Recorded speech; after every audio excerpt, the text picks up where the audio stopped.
और कारोबारी दुनिया से भी आपको आगाह करते हैं। इंटरबैंक में डॉलर 21 माह की कम तरीन सतह पर आ गया है। ट्रेडिंग के दौरान डॉलर में 94 पैसे की कमी रिकॉर्ड हुई है। इंटरबैंक में डॉलर 153 रुपए 10 पैसे पर ट्रेड हो रहा है। डॉलर की कदर के हवाले से आपको आगाह कर रहे हैं। रुपया मुस्तहकम होता दिखाई दे रहा है और ये कहा जा रहा है कि इंटरबैंक में डॉलर 21 माह की कम तरीन सतह पर आ गया है। ट्रेडिंग के दौरान डॉलर में 94 पैसे की कमी रिकॉर्ड की गई है और इंटरबैंक में डॉलर 153 रुपए 10 पैसे पर ट्रेड हो रहा है। मजीद कफील से जान लेते हैं। कफील अहमद, अपडेट कीजिएगा, क्या सूरत हाल है आज?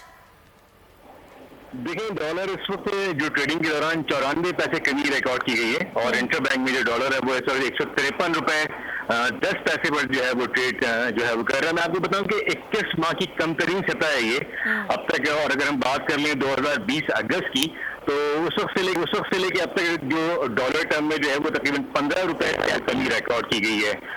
मजबूत तौर पर इस वक्त देखे जा रहे हैं, जो हमारी माहिरीन से बात हुई उनके मुताबिक जो इकोनॉमिस्ट हैं कि तकरीबन जो इस वक्त IMF की जो किस्त है उसकी मंजूरी तकरीबन, और दूसरी जानी जो रोशन रीजनल अकाउंट है उसमें बैरून मुल्क जो पाकिस्तानी है उनकी जानी से खती रकम जो है वो भेजी जा रही है, जिसके बायस डॉलर सस्ता हो रहा है और रुपया खासा मुस्तहकम देखा जा रहा है। ठीक है कफील, सब्सक्राइब करें और बेल दबाएं ताकि कोई खबर रह न जाए।